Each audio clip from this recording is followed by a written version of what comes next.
Situasi yang sekarang ini yang sama-sama juga harus kita waspadai. Ada semacam etika politik yang tidak bermoral. Atau dikatakan pada saat ABRI yang dulu itu terjadi sekarang ini, Pak.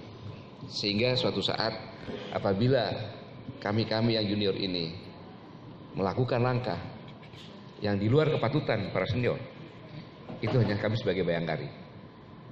Tapi datanya pasti kami akurat. Ada kelompok institusi yang akan membeli 5.000 pucuk senjata, bukan militer. Ada itu, Pak. Ada yang memaksa, ada yang mempidanakan. Untuk apa? Ada. Dan data-data kami, intelijen kami akurat.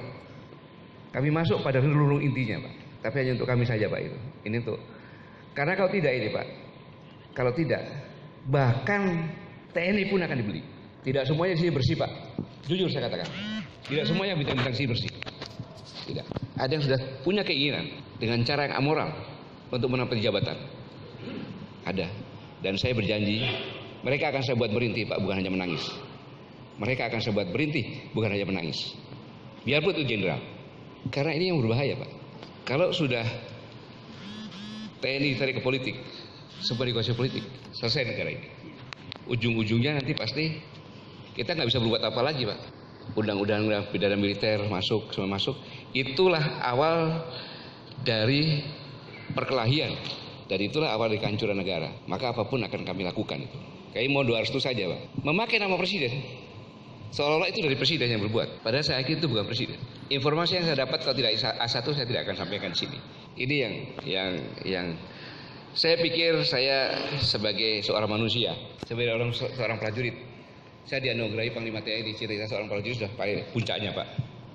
Sebagai seorang orang tua, anak saya dua-duanya sudah menikah, sudah S2, dan sudah punya cucu, Pak. Jadi sebagai manusia dan prajurit sudah sampai level atas sudah pas tinggal pengabdian saja, Pak. Itu yang harus kami lakukan.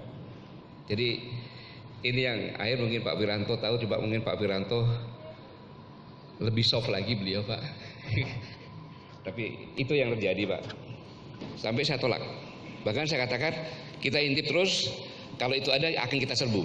Jadi kalau suatu saat kami menyerbu, Pak, itu karena tidak boleh di negara kesatuan Republik Indonesia ada institusi yang memiliki senjata selain TNI dan Polri.